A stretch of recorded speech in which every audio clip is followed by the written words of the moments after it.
Welcome, guys. I'm Rob Tatro. This is another episode of The Running Journey. This is April 16th, 2026, and this is all about the Boston Marathon. It is a prep episode for the Boston Marathon because the thing is, Boston breaks runners who don't respect it. Not because it's the longest race, not because it's the fastest or hardest. It definitely isn't. It breaks runners because they show up with a flat course plan.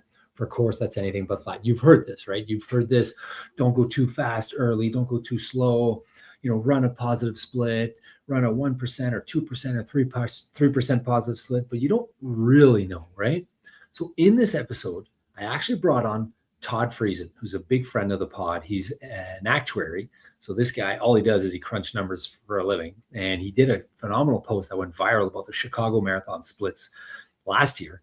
And he's so good at articulating that we thought we'd bring him on. I asked him to crunch the data for the Boston Marathon compared to the Chicago Marathon. And we want to get an exact idea of how races are won and lost, what the splits should look like, what the elevation profile is, what the weather typically is like, what it feels like to run the Boston Marathon. So my brother and I have both run it. We are hosting this episode along with Todd Friesen, who's running it for the first time. So the idea is that this episode should give you guidance if you're running the Boston Marathon, but if not, you'll go deep into the minds of three guys who care a lot about running, and two of which are running the Boston Marathon this weekend. Also want to give our deep and heartfelt condolences to Todd and Todd's family. He talks about it in the podcast, but he recently lost his father, like very recently. So obviously we feel for you, Todd. We love you. We're there for you. And he also lost a close friend to brain cancer. So it was great for Todd to be able to come on the show and talk about one of his passions, running, and his attempt at a sub-3 Boston Marathon. It's this weekend. He's trying it. I am also trying to run a sub-3 marathon. It's an exciting time. If you run marathons, you know that these are very, very hard. Marathons are hard, but they're also so fun. So let's get into it. The Running Journey, episode 165 with Todd Friesen. It is an absolute awesome episode. Thanks, guys.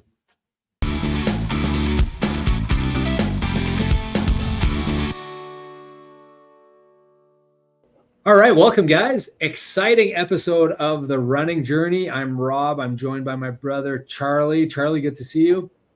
Yeah, you bet. Good to see you too. We are we haven't even introduced Todd yet. It's going to be like a surprise. Oh, okay. We got a special guest. And we have a special guest, very special guest, Todd Friesen. Welcome back to the show. This is what, your second episode on? Third? Yeah, it's the second time here. So second time. You're tied with George. Yeah, no, I don't think I made it onto the Chicago one because I wasn't on the RV on the way to Chicago, but right. And we kind of missed doing the recap after that. But you guys got me covered and gave it a bit of an update on what happened there. So anyway, pleased to be back on the podcast, and it's fun to chat about running. So is it ever?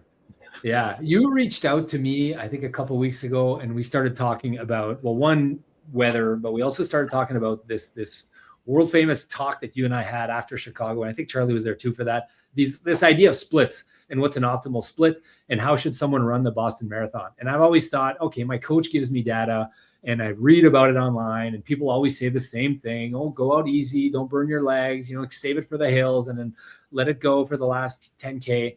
But I was like, has anyone ever studied this? Has anyone looked at the data? And sure enough, Todd Friesen from Winnipeg, Manitoba has, and he's looked at some splits. So we want to take you guys through that. But before I do that, Todd, how have you been? How's the build? You are running Boston in, what are we running Boston in? Less than a week. So this is race week. So you're full into your taper. How's the taper been? How are you feeling?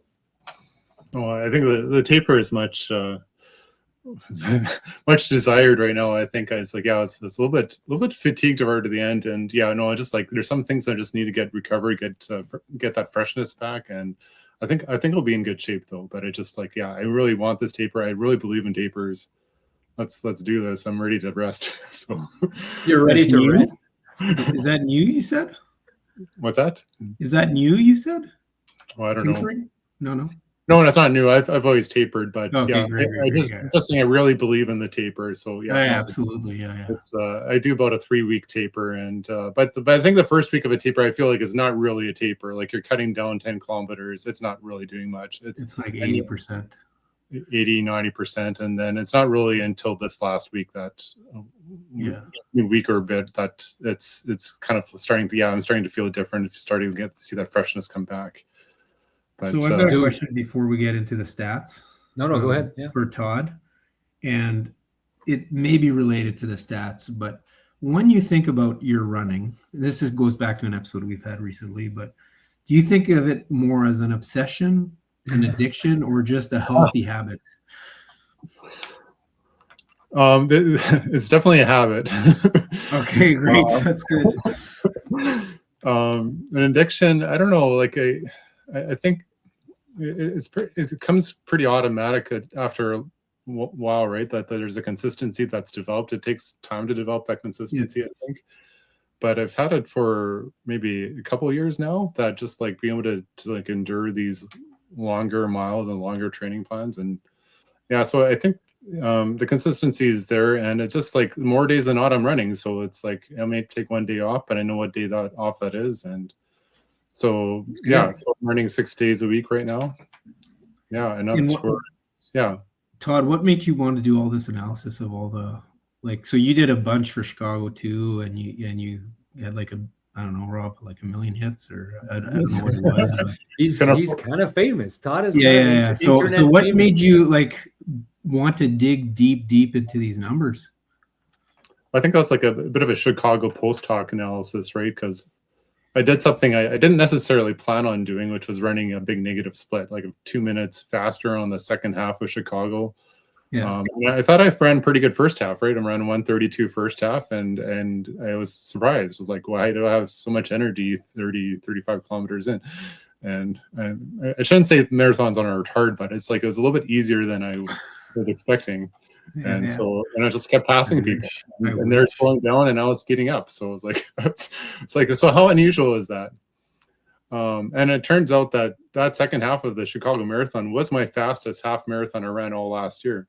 That's crazy. I ran the CMV, the Brokery half, the Winnipeg Police Services, and none of them were faster than this one in the second half of Chicago. So, you did sub 130 on that? It's 130 and change, but yeah, it was 130. So how does that happen that you get your PR in a marathon for the year? It doesn't make sense, right? There's no reason for it. Right, you were just in tip-top shape, I guess. It was just like the peak. Must be a good keeper. But yeah. Do you consider that maybe you didn't run that? And I'm not trying to open wounds here, but do you think is there a thought that maybe you didn't run that? You could have maybe gone out a little harder and maybe broke 3? No. Or do you?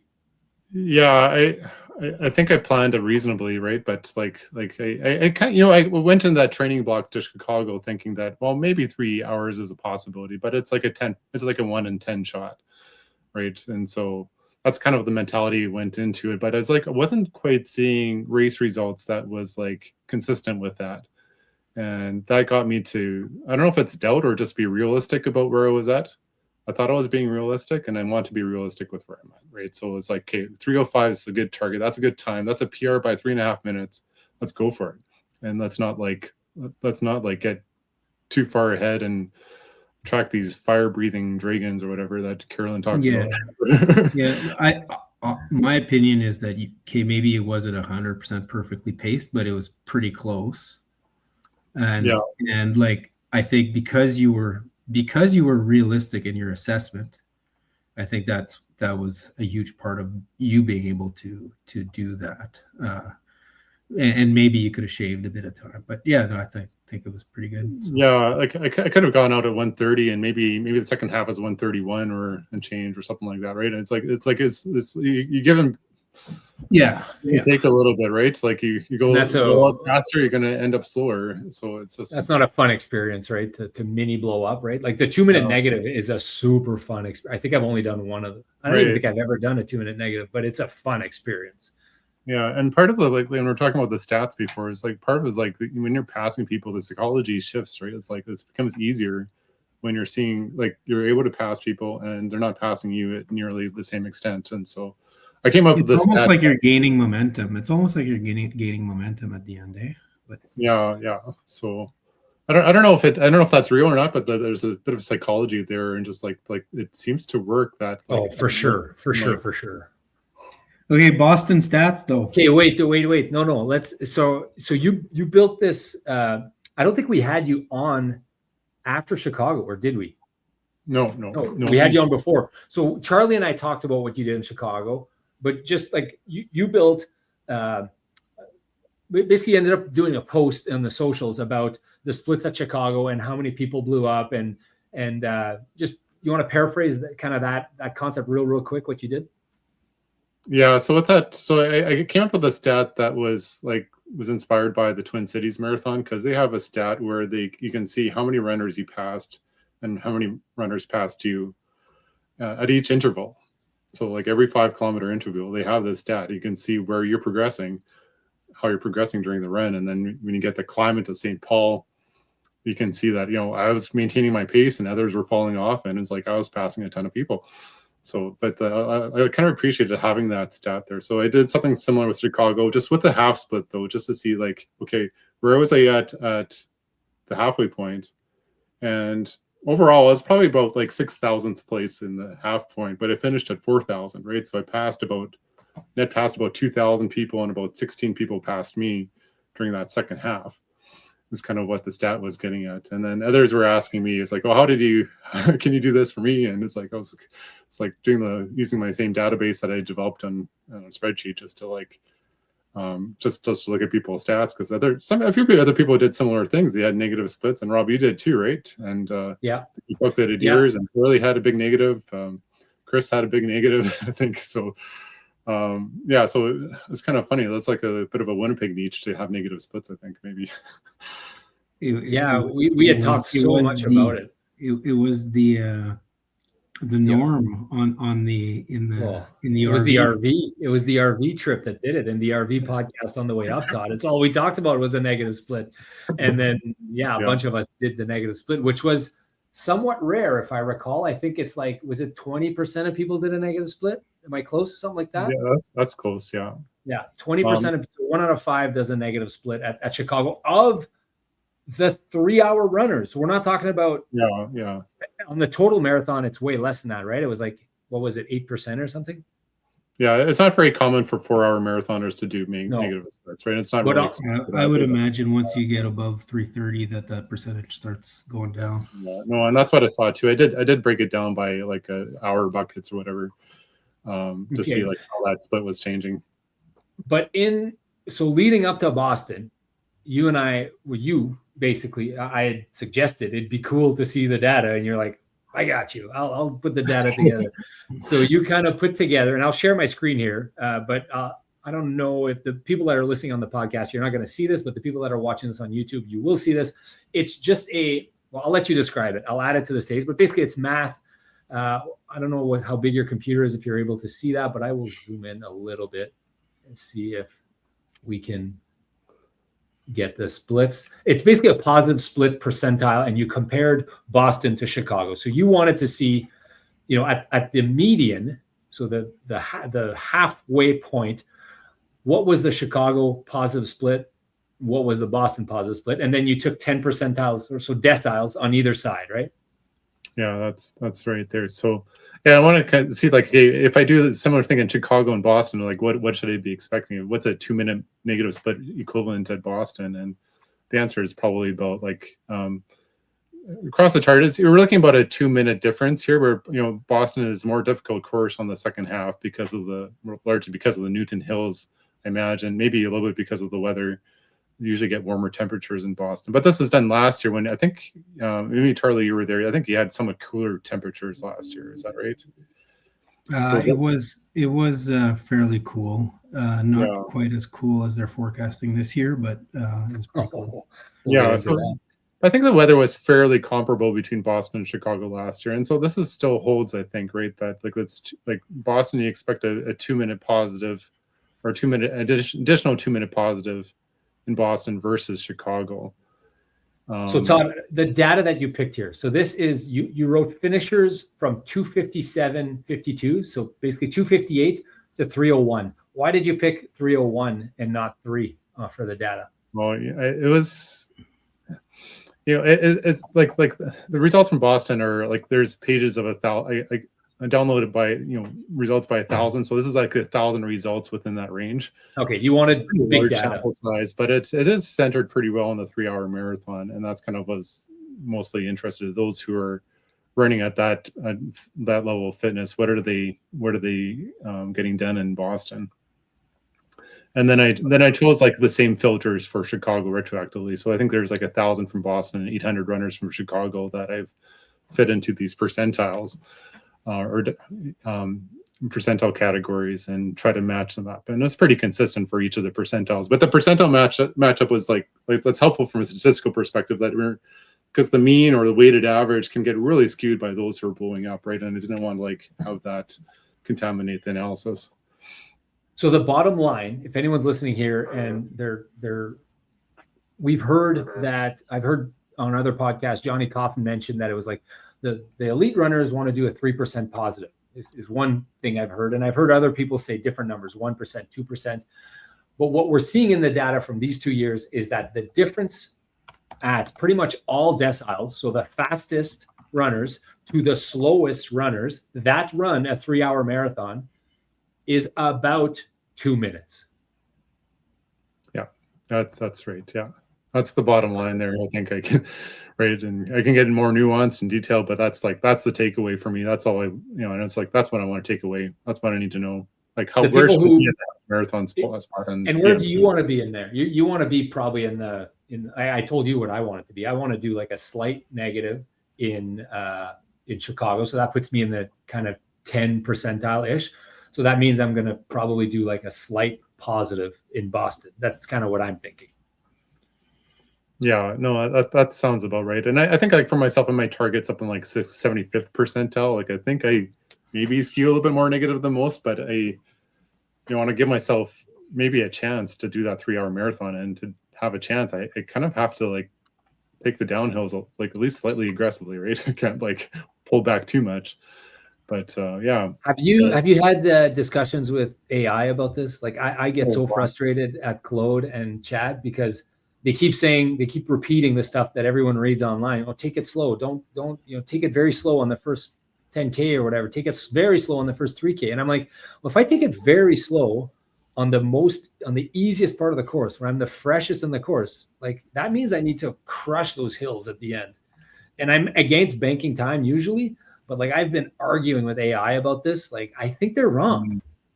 Yeah, I think my first cut was like a slightly like, okay, this doesn't quite seem right. But my more recent cuts with ChatGPT have been pretty good, and actually pretty consistent with the pacing guidelines you kind of you're looking at as well. That's like how to handle the different kinds of grades, and that's kind of something I was interested in as well. Is like, what do you do with a 4% positive grade or a 4% negative grade? And initially ChatGPT was telling me to run even splits between the first and second half. It's like be conservative on the downhills, and keep that, like, don't overburden your quads or whatever, save it for the hills, and then you make up a ton of time after a heartbreak hill on the downhill, and just like go for it at that point in time. And it's like didn't quite seem optimal to me. It could happen, but it's like I'm not sure that was the most optimal path. But in more recent discussions, when I kind of shared mine, I actually shared this analysis with ChatGPT. And, I did too, yeah. and it was like, and it told me that totally made sense, Ted. Of course he's going to say that, because like, good catch. You're right. I was wrong. I shouldn't have jumped to conclusions there. So what do you think is the optimal plan? I have some ideas on this, but what do you guys think is the optimal plan then?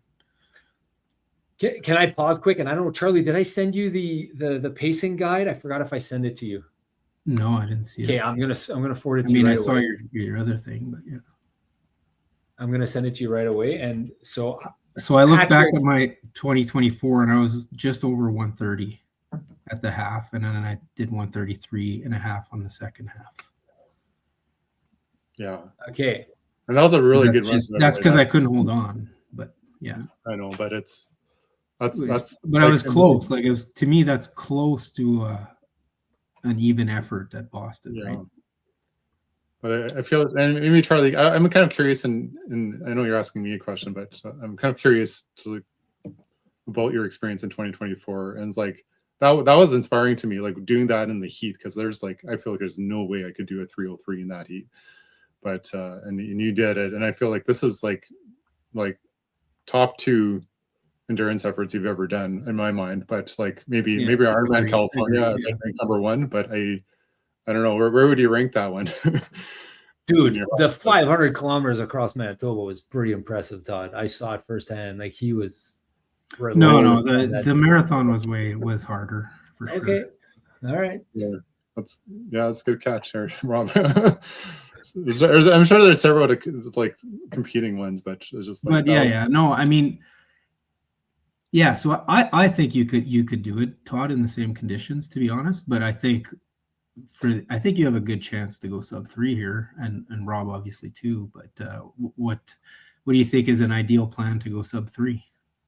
And Rob, I know you were supposed to send me stuff, so I just sent it to you now. So I don't know if it's going to come in or not. But basically, what I did is I checked a pacing plan based on it's based on a coach. Like Patrick sent it to me, a pacing plan, a 3-hour pacing project plan.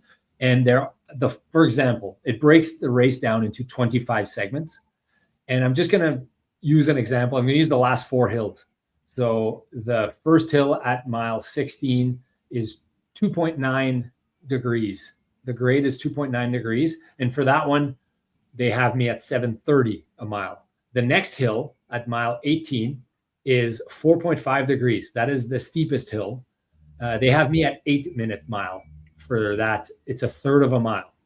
And then the third hill is 3 degrees. It's got me at 7:35, and the last hill is 4.5, 8 minutes. So the hills, I'm going to do them 7:30 to 8 minutes mile. So that is a full minute slower than race pace, and slower yet if it needs to be. So if you're asking me about my race pace, I was kind of thinking of going out-ish a little.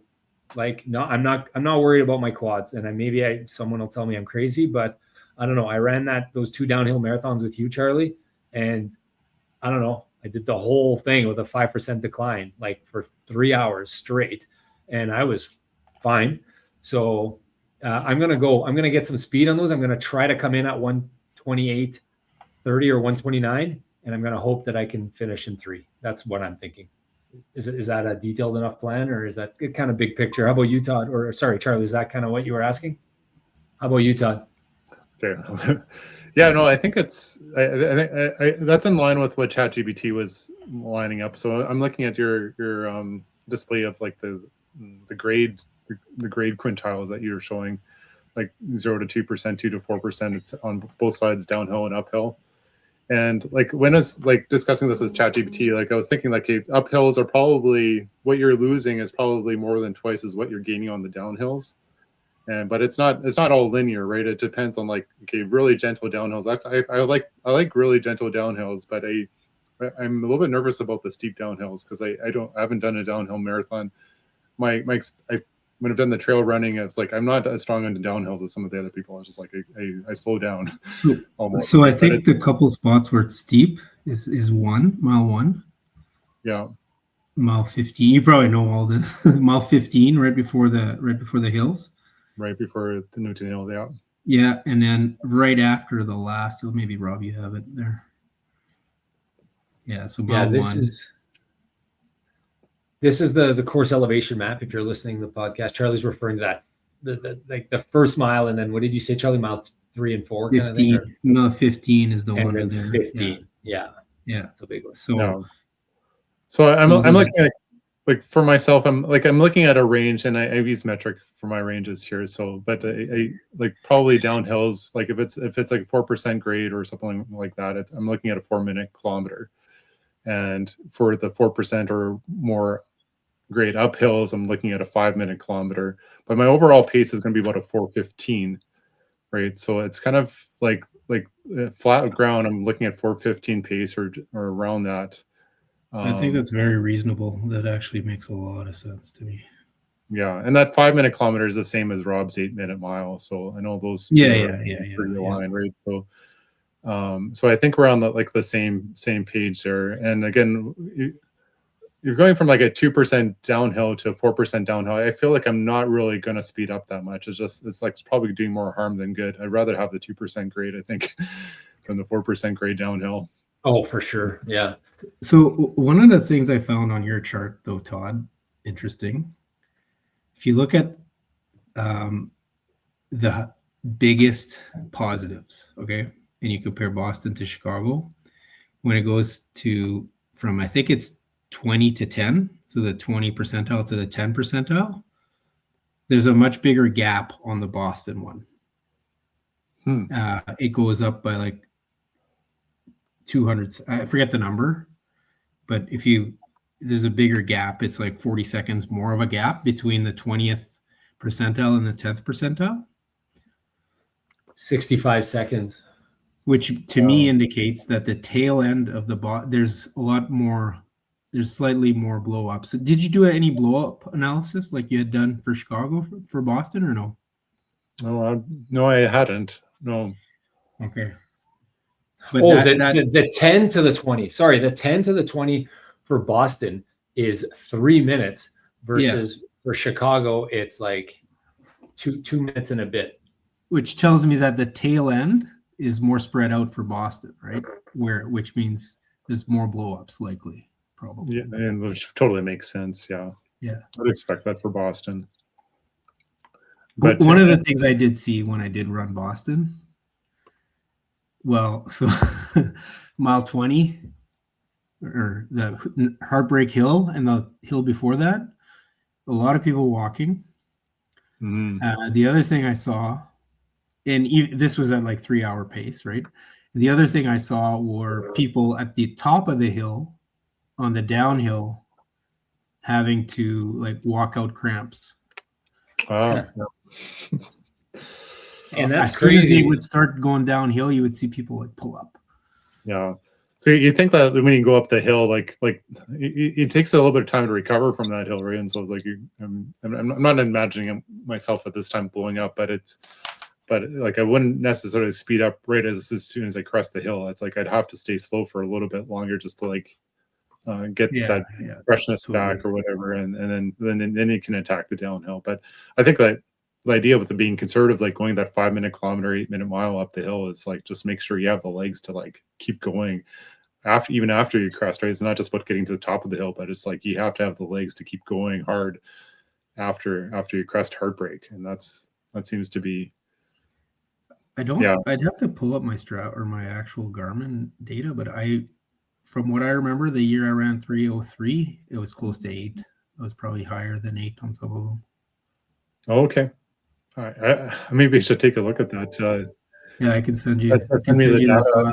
You have that just to see how. I mean, you want to be a bit faster on the second half, but yeah. One other thing that's crazy, Todd, is you mentioned that you like the smooth downhill, right? You said that. Well, if you look at the actual percentages, it's like 57% of the race is flat to slight downhill. So -2 to 0% grade. So the majority of the race is a slight downhill. So that's exciting when I saw that.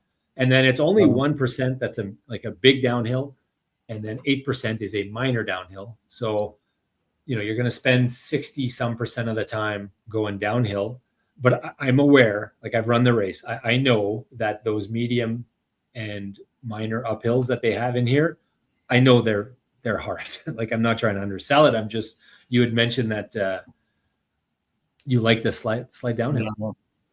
Yeah. When I think about marathons I've done with some hills like Vancouver, Twin Cities, like so some of the things that are the worst part about the climbs, you don't even see on the elevation chart because they're just like a few pixels that are vertical lines, and you don't see them unless you're looking very closely at them.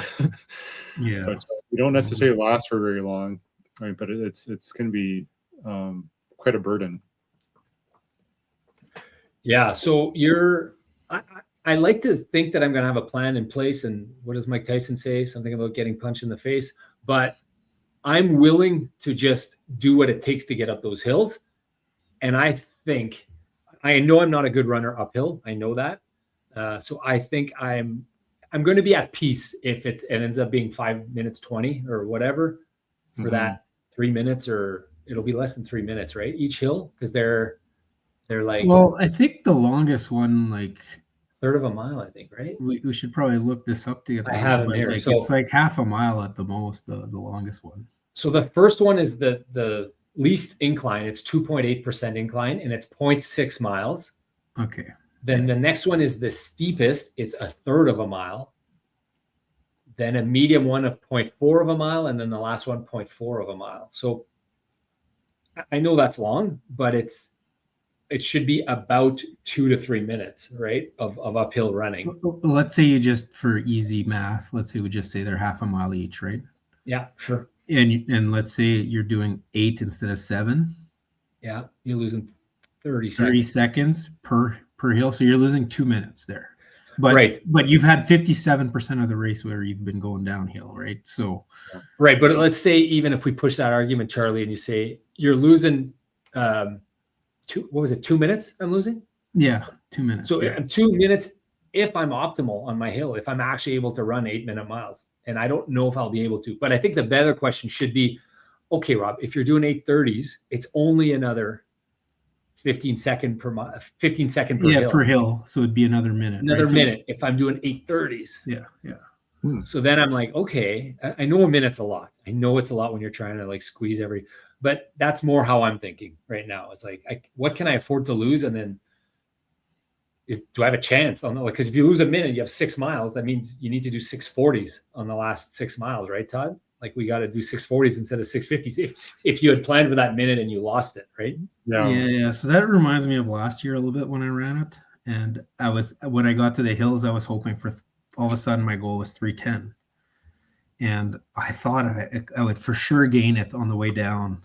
But for some reason, I couldn't go fast enough the last 6. But you guys are it's harder said than done is what I'm saying. But you guys are. How are we in better shape than you were last? Like that, I think it's comparable, the shape we're in. Well, but me, it was 3:10 versus you guys, it's 3, right? So, but still, it's the same concept. Is like you would think you can go easy at Boston the last 6 miles, right? But it's still the last 6 miles of a marathon. So, yeah. Todd, are you going to actually? Sorry, go ahead. Oh yeah, I was just going to add one more thing, like how to start the race, right? Because I know it's like the sharp downhill. And we're talking about downhills and uphills, but I just have this general philosophy that like it takes a little bit of time for your aerobic system to activate, get ramped up, and maybe it might take like 30 minutes. And we're not spending 30 minutes before the race running, right? It's like if we're doing some warm-ups and maybe a couple of strides or whatever, but we're not like full out, like it's not a full out warm-up because we're doing a full marathon right after, right? So it's like the first part of the marathon, it has to be like almost deliberately a little bit slower than your projected pace or even your grade adjusted pace, that I think. And maybe that's like, I feel like maybe that's like 5 kilometers in or something like that, where you can say, okay, let's get through the first 5 kilometers, just a little bit slower than a grade adjusted pace. And then adapt as feels there. But I just feel like it's a little bit dangerous. I feel like to go out fast. And I don't know. What do you guys think about that thought? I 100% agree. Yeah. The problem is, I agree. The problem is, in theory, you're giving up. There's 3 big hills in the first 3 miles. Yeah, but I think what Todd is saying, like you still go like 6:40, or I guess that'd be like 4:10, maybe a kilometer. You still go slightly faster, but you don't go like crazy fast. Yeah, right? Like pull back 5 seconds a kilometer. It doesn't have to be. I mean, I'm not going to pull back a ton, right? But it's just like, but I don't know. Like I think I can make up that. Like for a 5 kilometer interview, I can make that up later. And the same argument goes with the hill. It's only the downhills are only like 2-3 minutes. So like the same argument goes. You're only losing 10-15 seconds if you're so like the race segment projected pace is suggesting 6:07 per mile on that first remember that first screaming downhill because it's so steep. Yeah. And then 6:13 for the second hill and 6:22. So they're suggesting the pace plan that Patrick built for me, factors in elevation or whatever, suggests a little faster than what I think we're going to do. Yeah. But then you get into like, you have a nice, after like at around the 4K mark, 25 minute, you got a nice 4 mile stretch of like 1% decline for 4 miles where you're just kind of 5 to 9, somewhere around there. Something like that, 4 to 9, 4. Yeah, you got it. Yeah, those are nice. Those are nice miles. Yeah. And then you hit. There is some hills though. There's hills all over. There's just small hills, even though they don't show up in that. Like Todd was saying, it's just always up and down. But yeah. Yeah, because you can't break the course in an infinite number of segments, right? Yeah. So they break it down into whatever. Well, I think the reason that Patrick selected 25 segments is because that's the max you can do on a Garmin watch. So I was thinking, Todd, I don't know, Charlie, have you ever done segmented races on your watch with a plan? Yeah, I tried it, but then it was just too complicated. So I need to, when I do a race, I need to keep things simple. Like, I mean, I'm sure if you set it up properly, but I had a hard time setting it up. I'm sure if you set it up properly and it's doing how you expect it, then yeah. And you put like 26.4 so that it knows you're going to go over, right? Like with the tax. The plan already has whatever 1% tax in it. So it's pre-built. It's got 26.4 miles. Have you ever done a Pacing Pro strategy, Todd? Well, it reminded me of like the Garmin Pacing Pro. Yeah, that's what I mean. That's a different thing. But there's a Pace Pro feature which actually does the grade adjustments for you. But anyway, that's not what you're asking.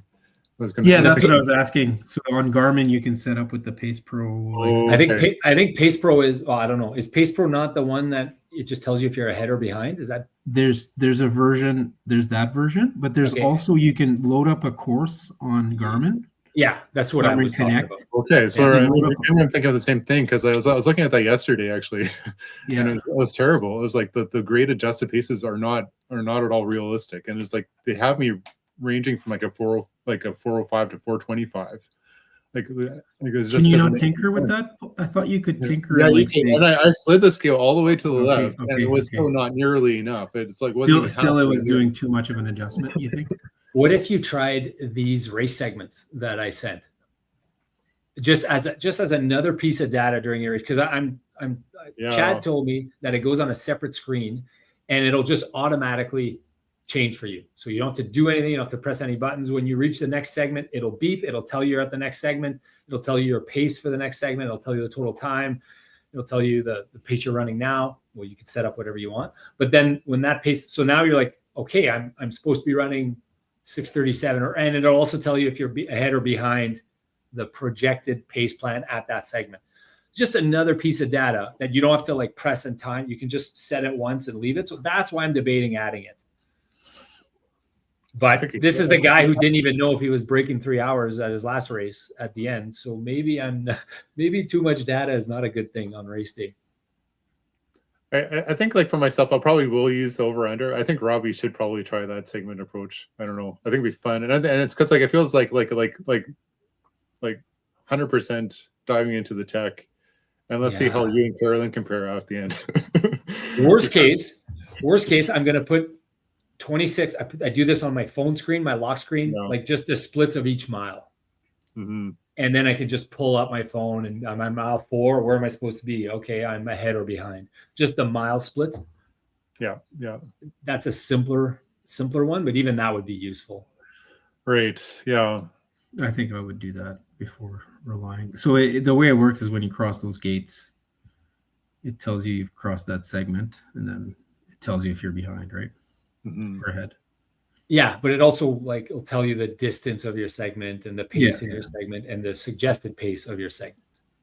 Right. It'll tell you how fast you're supposed to run for each segment. Okay. Yeah. That's pretty. If it works, it could be useful, right? I probably should try this maybe on one of my long runs before the race. See, that's the thing. I tried on like 3 long runs I think it's very similar to that Pace Pro strategy, and I tried it on like 3 different, and I never got it to work properly on any of my practice runs, so I gave up. Yeah, so I might do this. It's a possibility. Anything I do want to get to your your build, Todd. I also want to get to the weather in Boston. I want to get to a little bit of race day stuff. Anything else you want to add about segments or the analysis or stuff you did or what you're feeling about the race itself? Yeah, no, we can go into the weather next. I've been looking a lot at the weather. Okay, the weather. Oh my God. It's the most exciting thing. West It's the most wind. exciting thing is to open your phone every morning for me every morning. And I just immediately open all the weather apps that I have and just to see if it's changed since yesterday. Right now, Todd, how giddy are you about the weather? We're a few days out, obviously, but you're not as giddy as I am? It's like, how can you design it better? I don't know. Like, Could you pick a better, what would you change? It's like 0 at the start, 6 at the end, feels like 0, wind in our backs the whole way, cloudy, too cold. I don't know. Like I kind of feel like I mean, our PR weather is like low to mid single digits usually, like for half marathons. That seems to be pretty ideal. 8 degrees, I don't think you're losing anything at like the upper single digits either, right? It's like, that's pretty good. I would gladly take that at Boston, right? But I think the median temperature right now in the forecast is like 5 degrees during the race. This is not a morning start. This is midday temperatures, and that's kind of crazy how cool that is compared to, I think the normal is probably 16, 17, but I don't know. I'm just thinking of how bundled up people will be. You guys will be comfortable, and then everyone else will be like, be awful for the spectators. It's like, I'm sorry, Ruth, but I'm gonna get a PR here. Sorry, but so we got this. Yeah, cool temperatures, probably a pretty strong west wind, and all the weather models are showing a west wind, nothing from the east. And east is a common wind in Boston, right? Because they're on the Atlantic coast, and like it's. I think last year it comes in both directions, slightly east. Yeah. Todd, what's the question for Charlie? But like, did you notice the wind at all in either of your runs at Boston? Like, is it like super sheltered where you don't notice it, or did you notice? So I didn't notice it when I was with it 2 years ago. I didn't notice it at all.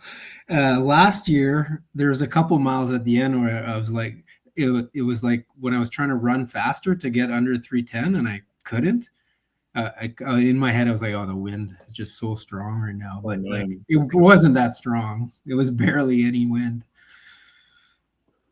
Yeah, so like the forecasts are like 20-25 kilometer an hour wind, maybe more. Gusting to 40, I think I saw. Yeah, exactly. And so, like, I think we're probably going to be a little bit sheltered in the. I don't know, we're running through residential zones or whatever. It's not like completely wide open, but so maybe so like, but even like you cut it in half, it's still like, that's like, you're not going to feel the wind, right? Because you're going to run at the distance where the wind is effectively blowing. Maybe when's gusting, you'll feel it on your back a little bit, which is like, that's just, I don't know. And I think it's going to be a big help when you get those, like, at least the low grade climbs. Like I find that low grade climbs with the wind, with the tailwind are like easy, right? But give me a headwind and flat, and it's like, that's way worse, right? Or even down or slight downgrade. Like if it's a headwind, it just zaps energy out of you. And I think that's looking at. Well, I mean, we're kind of used to running in a lot of wind, right, Todd? And yeah. we know, like, yeah, I agree. Like the wind can be just as strong as a small hill, like depending on the day, right? I think if the wind were reverse, I think I would give up my plan for a sub 3. Like that's how strong it is and how I think shitty it would be. Yeah, but the weather, the temperature is pretty good though. Yeah, fair enough. No, I'm not giving up my plan for a sub 3. Clearly, I'm just come on, talking. No, I'm all in. I'm all in. Speaking of plans for sub 3, Todd, how are you? Are you all in for sub 3? Are you going to get this thing done or what? Where are you at? Yeah, I think I will try it, right? And like going with anticipation. I'm like I was kind of like holding off back a little bit, just like, okay, let's just see how the training goes and so forth. And I think there's a few, like I'm loaded with uncertainty, right? Because like I've run no races since Chicago. Like how do I actually know where I'm at other than I'm executing my training plan pretty well, right? So I think my training plan is like, okay, I've got a little bit more race pace kind of intervals, like, or longer intervals, and I think I'm like holding it pretty decently. But it's hard to say. I'm running on the treadmill. I don't have the feel of being outside. Or with the wind and all the elements there, and I'm not sure how everything converts. And when you're outside, you have bad traction or bad weather, it's cold, and it's like we haven't had that many good days to train outside. And I've never done. That was my problem for LA. Like, I had no data. I've never done well in a spring marathon. Like it's like, but I don't think I've ever trained for a spring marathon like this one, right? So it's like, okay, so where does it line okay, up? so are there any data points that you can use, Todd, to compare your fitness now to Chicago? Because if you're at the level of Chicago or even slightly better, then it's kind of in the bag, almost, or no? I don't. that would be optimistic. I'm kind of like 1 in 4, 1 in 5 chance of breaking 3, maybe. Okay. That's a pretty good chance. That's a pretty good chance. I would take that chance. Yeah. I don't know. I mean, it depends a little bit on the weather, and it's like I always came in with the mindset. It's like I'm not doing sub 3 unless the weather lines up. Like the conditions have to be lined up, and right now they appear to be. And there's always, of course, some model uncertainty, like almost a week out, right? That one of the models has a high of 17 instead of 5, right? But it's like, but most of them are in the 1 degree to 11 degree range, right? So it's most likely in that range somewhere. We don't know exactly where. But they're having a heat wave this week. It's like 28 or whatever, 25, and then I guess the model has a delayed cold front coming in or whatever, right? It's staying a little longer because that Monday is the day that the weather turns. Right, exactly. That's the odd thing when you're looking at the forecast, and like I think I was looking at the Boston app, right? If you're looking at the forecast, the high is for like 15, 16 degrees, and that's actually true, but it's 15, 16 degrees at midnight. Yeah, and it's that's crazy. That's got to be a glitch, no? No, it's turning real cold. Like it's hot, and then it's and it's going to get colder during the race. It looks like, right? I mean, it's hard to get that granular, but it's like the overnight, like the mediograms I'm looking at, like have 6-hour intervals, right? So like there's basically 4 data points of forecast. One of them is like centered on the marathon from 8 a.m. to 2 p.m. It'll cool down at the end of your race, it looks like. No. And that's the thing, is like the coolest point of the day is in that 8 a.m. to 2 p.m. range, which is like, okay, you kind of expect that to climb toward the high there. It'll warm up a little bit later in the afternoon, I think, but not that much. And then you guys are both wave 2, right? You guys are both wave 2, so it'll be. Oh yeah, you're wave 2. So we'll be in the same. Like we're starting at the same time, same corral, same everything. Yeah, so I'm in corral 4. I think you're maybe up a corral or 2, Rob. Okay. Okay, we will connect before then, because like if we're gonna, like, do you want to run with me or you have no interest? I don't know yet. I think it'd be fun to run with you. I just remember when I was running with Charlie. I would say that, okay, I if you're running with me, you're running on my feel. I'm not necessarily following the watch to the T, but it's like I'm going up and down and I'm going to run my race, right? So it's like that's my. I think we're both kind of mature enough runners to know that one of us might have a better day than the other. And like Charlie and I have done, like, I remember when Charlie left me in Boston, I was like, dude, I can't even follow you right now. Like 2 years ago, 3 years ago, whatever it was. And he just went. But I mean, if there's a benefit to having someone next to you at the cost of a few seconds per mile, I think you're ahead. So I would consider that if you want to. So we could chat offline about that. Chat offline. Yeah, no, I think it'll be fun. Yeah, I think I want to. And talking about a future race, I do want to run with Charlie at the 100K Centennial. But we're all in that race. Yeah. I want to go slow on that one because this is way over my head. I'm a little offended, Todd, that you don't want to run with me in Boston or at the Centennial, but that's okay. My feelings are my hurt feelings are. I'll get over them. I'm kidding. Can I ask you about I want to ask about your build. So what were you doing in the long runs? Were you doing like fast finishes? I remember seeing some of them, right?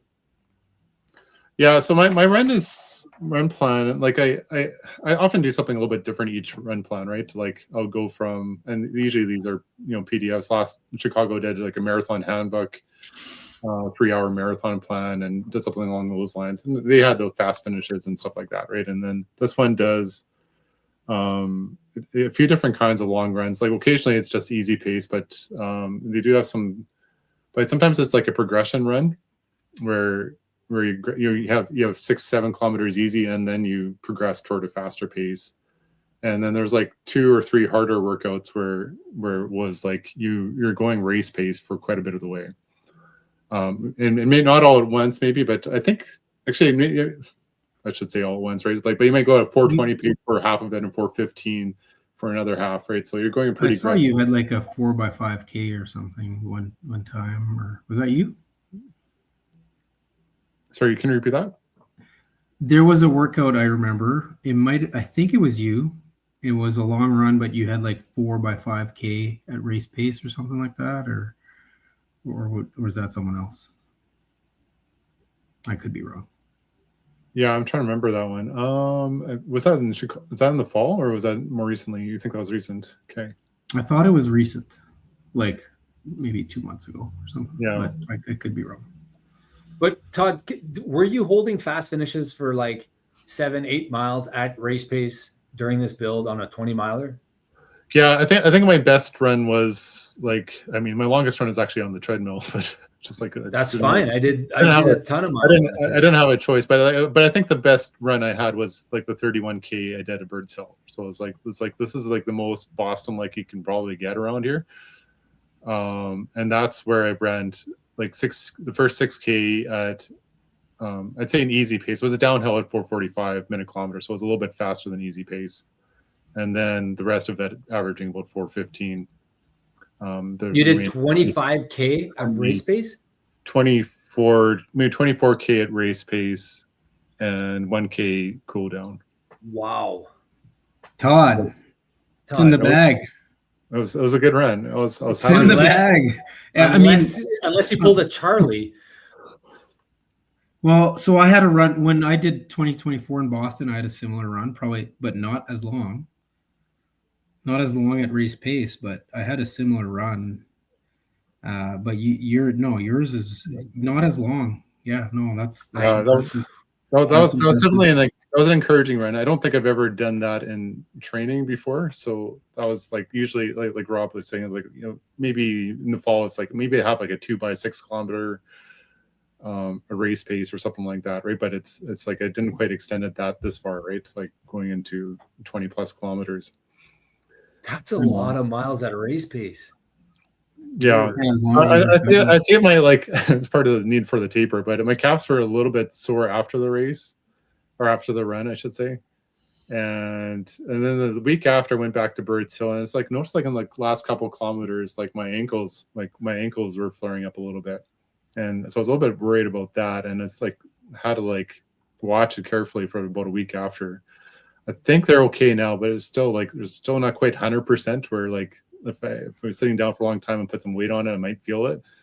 But I think I'll be okay in race pace. And I was asking ChatGPT, should I still be wearing the Saucony Elites? Because they're a pretty cushy shoe they're a fast shoe without a lot of stability, right? So are you still a ChatGPT guy? I thought you would have switched to Claude by now. No, or another one. I never used Claude, no. Okay. But I'm not against Claude. I think I've heard good things about it. So okay. Wow. So you did 24 kilometers at race. But yeah, I don't want to. And I mean, it's like a perfect day, right? It's like 1 or 2 degrees, it's sunshine, and it's like it's a beautiful setting. It's like I'm outside. I'm excited. The pavement was perfect. Oh, that was the day. Birds Hill. You did it at Birds Hill. Like that's got to give you some confidence. Yeah, no, that's like it's rolling hills there, so it's like not quite Boston grade, but it is at least half of it. Some of those hills, right, and similar length too, I think. That was 2 weeks ago. Yeah, about week and a half. Yeah, about 2 weeks ago. Yeah, at least a week ago. Yeah, I remember that day. Yeah, I did my 18 miler that day. That was a good day to be outside. Yeah. No, that second, so I did two runs at Birds Hill, and so sorry to throw some summer news in. My dad had died just over a week ago on Saturday morning, and it was just like I was up overnight and didn't get much sleep, but was able to like spend like the last last breaths with him. So it was like, it's kind of a meaningful moment to be there with him. It's a long time coming, I suppose, but it's still hard to kind of go through emotions there. And then I came home from Steinbach and decided to like execute on my run anyway. It's like a 23-kilometer run that week, starting part of the taper, right? But it's kind of like a good time just to like kind of reflect on life a little bit. And it's the same run where I kind of hurt maybe had a little bit of that ankle strain. Maybe it's the lack of sleep. Maybe it's the calf muscle strain from the week before.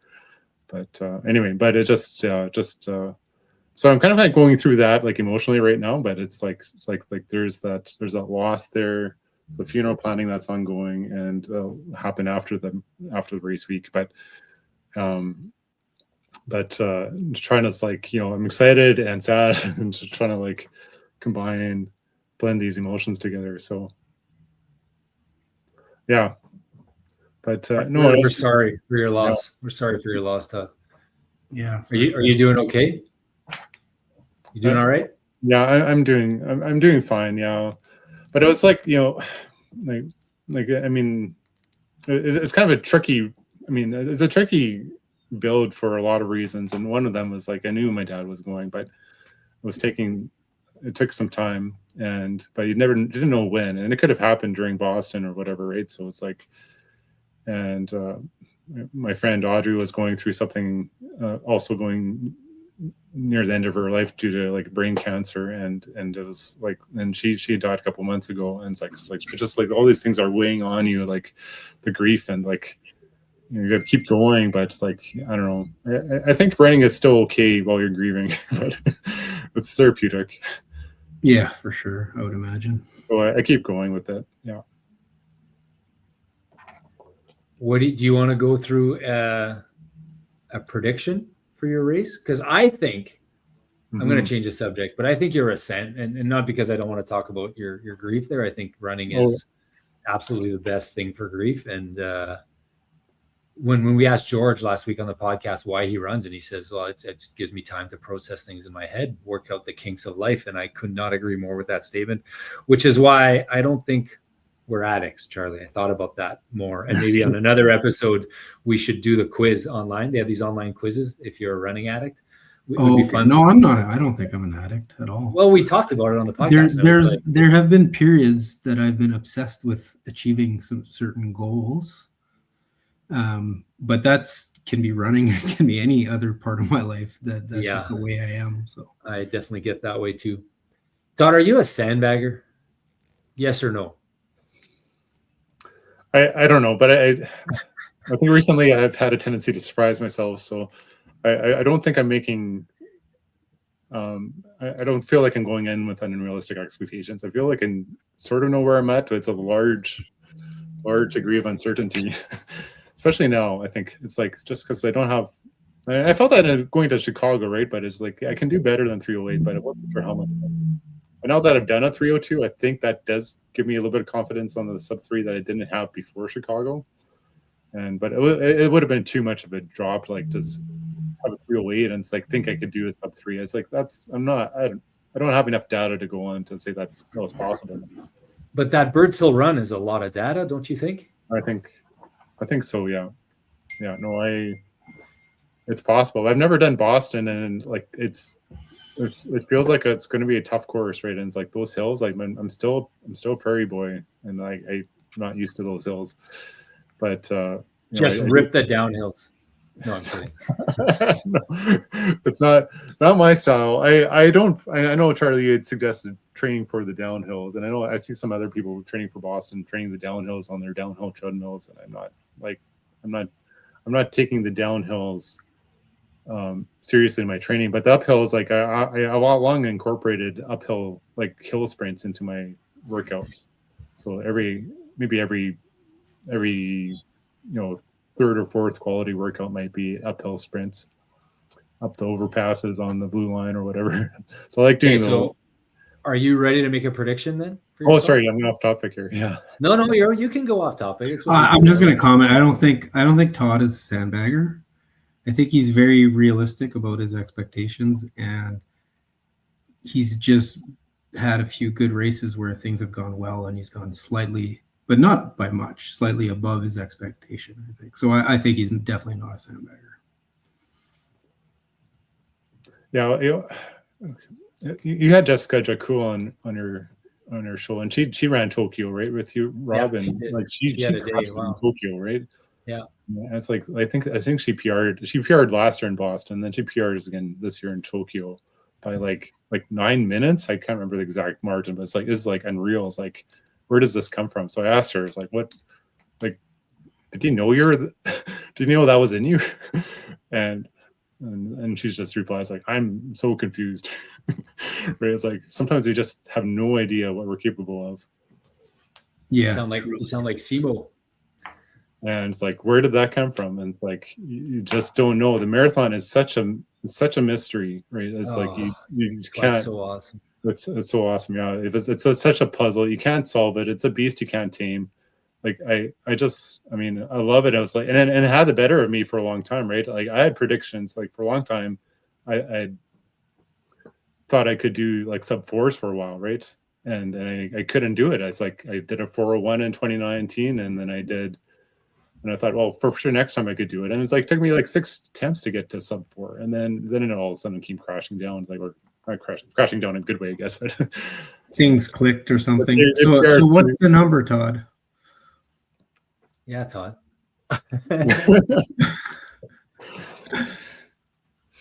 No, I don't. I can't be pinned down on a number. Okay, but I'll do mine. I'll do mine. You think about it, and you have to do yours because I'm going to do mine. And then I'll do both of yours. And then I'll do both of yours after. Okay. Okay. So maybe maybe I should be more of a realist in my predictions, but I always kind of carry this stupid, absurd confidence in all of my races, even though maybe it's not always great. But I believe I'm going to have a day in Boston, and I believe I'm going to do like a similar effort, similar time to London. Tokyo, but given the course, it's going to be like a 2 minute that we discovered today, like a 2 minute PR. But I'm going to say like a 2:59.25 for me, which is like a 2:57 effort. 2:59.25 for me. 2:59.25. Yeah, and I think like that's probably quite doable. I don't think that's even sandbagging. So. Or maybe it is sandbagging. I think it's sandbagging. It's not the opposite of sandbagging. I don't think you're being aggressive. Well, I mean, I ran 7 weeks ago. I took 2 weeks completely off. I trained for 3 weeks, and I tapered for 2. And I did a 2:59 there, and I went all out. So I think it's a reasonable guess that I can beat that time by 3 minutes. 2 minutes. I think we were mentioning I can't remember if it's Strava or the podcast last week, but when you came off the treadmill, came outside, and like it's like you're soaring with no effort. So it's like, yeah, I definitely felt that, which is why I have a little bit of confidence, Todd. That run that I did 2 weeks or a week ago, my last long run, I was just like, I did my last mile at 6:14, and it felt pretty good. I know Boston's hard, so that's why I'm I can't wait till Todd makes his prediction because I just can't wait to make my prediction. I know. So Todd, let's hear something. It was one of the conditions in the clauses that we had your agent sign when we got you onto the podcast. Yeah. Do you want my I'll call it an A goal, maybe not quite my A+ goal, but my A goal is to beat Charlie at his 2024 marathon. Okay, so I'm gonna make my prediction. So Rob's gonna do a 2:55. Rob's gonna do a 2:55, and Todd is gonna do a 2:57.30. Mark it down. What? Let's go. Well, when would I have to decide that I'm going after a 2:55, Charlie? That's my prediction. That's my prediction. Pretty early on. You know what? I'm feeling good. Screw these hills. I'm just gonna go here. I don't know. Like, how do I? Yeah. Okay, maybe. Okay, so yeah, because you're not going to be aggressive. Okay, maybe 2:56. But I did it. Sorry, I did do it in London. I left the plan aside and I just went right. Mm-hmm. Like if I feel like you have good enough judgment, although Boston's a different ball game. It's tough because of the ups on 16, 17. Sorry, it's 16, 17, 19 and 20. Yeah. Is that correct, Todd? The hills? Yeah. Okay. Anyways, it's hard to make that call early because you know those are coming, right?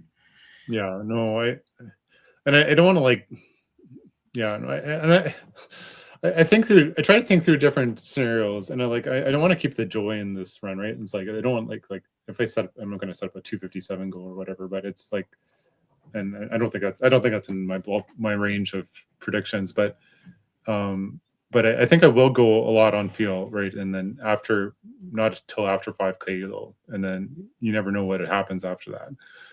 But and with the west winds blowing or going downhill, it's like it might feel like super easy going 415s. I don't know. I haven't run this course, and maybe I will pick up that time with no cost. But I think I do feel like that's the big unknown, though, right? For me, I feel like 302 Chicago was a pretty good race. Like I still feel really, really good about it. I don't know. I mean, I know that it's a 3-hour marathon as a thing though, but I just feel like if I finish with a 302, that's my career best ever. It's like I'll come away very pleased with that. I think I had no expectations of ever getting near that when I started running, or even a few years into running. And I thought I had plateaued years ago, and then all of a sudden, it changed again. It's like so. But anyway, it's probably a wide range of outcomes. If I ran a 305, I'll still be happy with that. If I ran the actuarial response, if I get close to 3, I'll be happy with that. And it's like that's a sub 3-hour effort. If I can do like a 303 hours or 301, the sub 3 is like, it feels like a reach. So I'll tell you that, but I won't rule it out. Yeah, I guess the way I'm, and I'm not running it, but is like I feel like you guys are, well, you're both around 3-hour shape, but I feel like kind of that if it can be cool like it is and downwind, like that could help a little bit. Like that's got to be 2-3 minutes, right? So that's kind of where I'm not sure, but yeah, I don't know. But it is a tough course. So yeah, it's tough to say. So could offset the wind. Like if you're seeing a 25K wind, I mean, is that offset the hills on the course? Is that effectively running Chicago then, in terms of effort and that and the temperature? Like, yeah, I don't know. I think so. I think you get more than offset if you get that temperature with that wind, based on no data whatsoever. Yeah, but that could easily change, right? So don't. I know. I shouldn't be counting any chickens with this weather, because it's way too early to look at your pro lens, as my dad would say. The range of outcomes is looking like if it's 12 degrees, like so what? It's like that's still pretty good, and that's still great. That's at the upper end of the model range right now. So I would take that. I mean, it's 20% chance it could be more than 12 degrees. So it's like there's that. Well, I don't think we have a choice, right? We have to take whatever weather we get.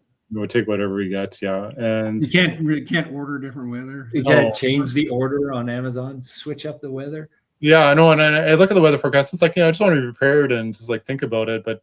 And like set my expectations accordingly. Like let's have a good race. 3 hours is not the ultimate goal here in my mind, but it's or at least not when I can really focus on, because I don't have control over it. I can control over my training and how well it goes and like execution, consistency, but I can't make it happen on race day. It just has to happen.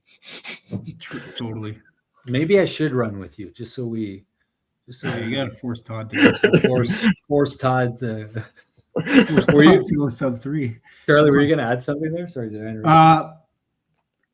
If I just want to make a quick shout out about my crew and the Backyard Ultra. Ultra. I was going to ask you about this before Backyard Ultra, and my crew has gotten me so jacked for this. I wasn't as excited, but my crew's been like texting me and like doing research. I got a new crew member, my sister. That is crazy. I'm getting super excited. Well, that's good to hear. Paul, Tanya, Claude, Nanette. Yeah. That's like a Hall of Fame crew right there. Yeah. That's awesome. Yeah, I was there for that meeting that you guys had, and I saw the notes. It is so that is next weekend, like almost a week from the day you're listening to this episode. 1 week from it's Charlie's running the backyard, and man, I mean, I'm excited for Boston, but I'm also very jealous of you running the backyard. But anyways, I'm going to revel in my Boston. I'll let you revel in your backyard. I'm also jealous of running Boston. Yeah. Boston is cool. And I got to thank, in case I haven't done this, I got to thank Todd for making me realize that I'd signed up for this race. I don't know if I wouldn't have. I guess I maybe would have thought about it at some point, or someone would have told me that I'd signed up for it. But you're the one who told me that I signed up for this race and completely got me excited about running the double here, the Tokyo Boston double. So thanks for that. I know it's your backup plan. We talked about it last summer or in the fall when we were getting ready for Chicago, that we were going to, when it came down to signing up for Boston, it's like, it's kind of your plan B at the time. But I had said that. Yeah, you completely forgot about it. Yeah, you asked me like when's the deadline, and you did sign up. No, I know I signed up because I'm running it. I don't remember. I remember thinking about a plan B, but I definitely don't remember talking to you about a plan B. But I mean, I'm so glad I did, because yeah. By the way, Charlie, I'm starting to think these knees might have held up for this backyard next week. Maybe I'll go run it, just see how I'm feeling. No, I'm kidding. Well, I'm kidding, because I still have the bib for that. I still have the bib for the backyard, but I'm not. I'm not running. Are you going to change your mind here, Rob? Which race you're going to do? No, I'm definitely running Boston. Everything is lined up. 4 days after do the backyard. Well, maybe just do like a 1-day training run or something, like a 24-hour. It's just a brief one. Charlie, anything else you want to add about the backyard? No, we'll get to it next week for sure. I think there's a lot to cover there. I just wanted to shout out my crew because they got me excited about this. I wasn't super excited, and then I'm getting random texts about field goal strategies from my crew that I like. Yeah. Anyways, Can you believe we had that guy on the podcast? Yeah, that's pretty cool. He came onto our podcast. That's awesome. And we'll talk about your backyard next week. We'll do a Boston recap, and we'll do a backyard preview episode. Todd, anything else you want to add about? We're getting way long here. Anything else you want to add about either the race, the trip, the weekend? Who are you going with? You're going with your wife, Ruth, I believe. Yeah. Just the two of us, and we're going to head out Thursday. And when we get there, it's going to be scorching hot, possibly. So, and catch a baseball game at Fenway, do some historical stuff, and I think hopefully. Did you book your tickets for the Beauty and the Beast musical on Saturday afternoon? I heard it's the best show in town. It's I don't know. I'm going to that with my son and his 2 buddies. We're gonna go check out Beauty and the Beast, and we'll connect, and obviously we'll decide if we're running together. Sorry, any last words about the race, Todd? No, I'm good. Yeah. Okay, right on. Well, I want to thank you for coming on, Todd. I want to thank you for all the work. You're so fun to have as a running buddy. Like anyways, I'm glad that we got to know you in Chicago, and I'm glad you're part of the running community in Winnipeg. We're lucky to have you. So thank you for taking the time. Thanks for coming on, and I can't wait to run with you on Sunday. It's going to be, or on Monday, I should say. Are you going to do the live track for us, Todd, or no? I'll definitely do my live track. Yeah, you have to. Maybe Rob can show me how to do that. But I was looking at my watch. I can send notifications, but it's like, what does it do? Does it work without the phone? I don't know how it works. No. So if you set it up properly, as soon as you start your race, everyone that you've set up on that email chain, on the email as recipient, will get a notification that you're live. And you don't have a URL. It's just a URL link, and then you click on it, and it gives you your where you are on the map. But the thing that I screwed up in LA is you have to wait. You have to do it in advance because it has to hook up to GPS before you hit start. If it hasn't hooked up to GPS before you hit start, then it doesn't work. So you know how you start your watch? You have to sit on that screen and wait for the GPS to blink. You set to do that. Okay. Yeah. So I'll get you set up for that, Todd. I'm going to teach Todd stuff about technology, if you could imagine that. And one thing I want you to teach me, Rob, if I can just throw this in quick, is like how do you sleep so well before a race? It's like, man, I don't know about you, but I just want to say quickly, I've had the highest, and I think it's because I'm tapering, the highest sleep scores and the highest HRV and the lowest resting heart rate scores I've ever had in my life right now. So obviously, I'm guessing my body is recovering really, really, really well. It's through the roof right now. So I'm excited about that. So maybe I'm just lucky or blessed, Todd, but I mean, I do the things that people say you should do, right? Like no screens before I go to bed. I read. I try to meditate before going to bed to clear the mind of all the thoughts. I try to not the water and the food. I try to do all those. They were. Yeah, that was probably like one of the most impressive stats out of Chicago was your sleep score. I'm honest. It was like you had a 92 sleep score, I think, and I was like, that's unreal on a night of a marathon.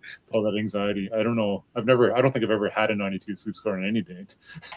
Yeah, my average this week is 95. Oh, this last trailing. See, for me, it's like if I'm over 70, I'm like, I'm like, oh, that was a great sleep. Anything over 70. But okay. What about you, Todd? 80 is my good threshold. So yeah. But I don't 80, maybe 85. I'd be like my peak, maybe usually. But my HRV and my heart rate, I don't know. I had this weird swing here where it was like my resting heart rate was 40 for like 4 consecutive days. It was like really low for me. Usually it's 45 as the benchmark, and then it's like down to 40. It's like there's something wrong with me. That's your taper. That's the taper. That's what happened to me. That was peak run. That was peak week. Okay. How was my heart rate coming down in peak week? Yeah. And then the taper, or the first gradual taper week, HRV just swings totally the other way. My resting heart rate went up to like 48. So so one of the things that I found with that, and it could be a coincidence. So there's been a few times where I've had like long periods of having super high HRV and super low heart rate. And the last time was like right before Phoenix. You got sick? And another time was right before, like it followed some intense training. Like, so the other time was right before my Ironman. And for like weeks, I had below 40 heart rate, resting heart rate. And then I got sick right before both times. So I don't know what that means. But I think I was in really good shape. And then you're fighting something, your heart rate does elevate. Yeah. And even when you get like a vaccine or you get vaccinated, your heart rate will go up after that.